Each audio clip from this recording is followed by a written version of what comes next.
एक बार की बात है कि एक खुशहाल पति पत्नी बाजार गए तो उन्होंने वहाँ एक बहुत ही सुंदर मूर्ति देखी। तो लड़की उस मूर्ति को खरीद लेती है और घर ले आती है। घर पर सभी लोग उस मूर्ति की तारीफ करने लगते हैं।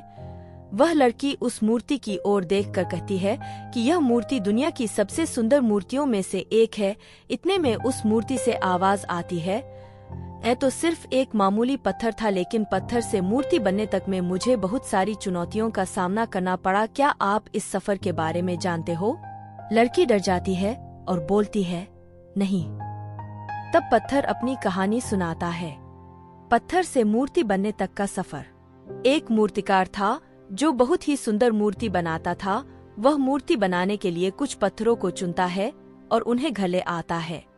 जब मूर्तिकार पत्थर को मूर्ति बनाने के लिए उस पर छेनी और हथौड़ों से वार करता है तो पत्थर के अंदर से दर्द भरी आवाज आती है, आह, मुझे बहुत चोट लगी है।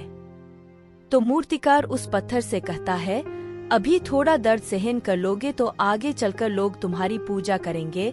फिर मूर्तिकार जब पत्थर पर फिर से छेनी हथौड़े से काम करता है तो वह पत्थर टूटकर बिखर जाता है।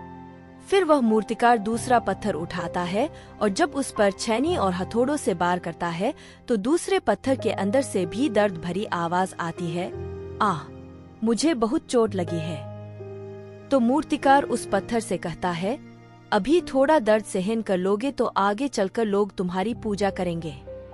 तो वह पत्थर कहता है, ठीक है, तुम अपना काम करो, मेरे दर्द की परवाह मत करो।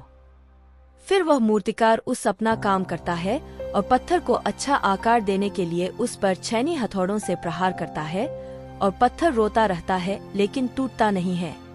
फिर मूर्तिकार उस पत्थर को आग की भट्टी में डाल देता है और कुछ समय के लिए उस पत्थर को आग की तपन में जलने के लिए छोड़ देता है। उसके बाद मूर्तिकार उस पत्थर को और अच्छा आकार देता है और उस पर कलर करता है और यह सब दर्द पत्थर बर्दाश्त करता है। तब जाकर एक पत्थर मूर्ति बनता है और फिर कुछ लोग उस मूर्ति को खरीदने के लिए उस मूर्तिकार के पास आते हैं और मूर्ति को खरीद लेते हैं। इतना कुछ सहना पड़ता है, तब जाकर एक पत्थर मूर्ति बनता है और तब जाकर लोग उस पत्थर को पूजते हैं। इसी तरह जब एक पत्थर को भी अपने आप की पूजा कराने के लिए छेनी हथौड़ों और आग की भट्टी में जलना पड़ता है तो फिर एक इंसान को भी खुद को सफल बनाने के लिए मेहनत की भट्टी में झोंकना पड़ेगा। सीख, मोरल ऑफ द स्टोरी। जिस तरह एक पत्थर को मूर्ति बनने के लिए तपना पड़ता है, उसी तरह हर इंसान को सफलता पाने के लिए मेहनत की भट्टी में तपना पड़ता है, तब जाकर ही सफलता मिलती है।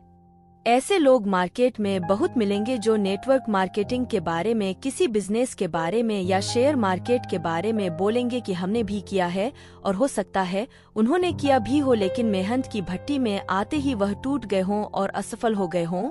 इसलिए हमें किसी की बात पर ध्यान नहीं देना चाहिए, हमें सिर्फ डटकर मेहनत करनी चाहिए।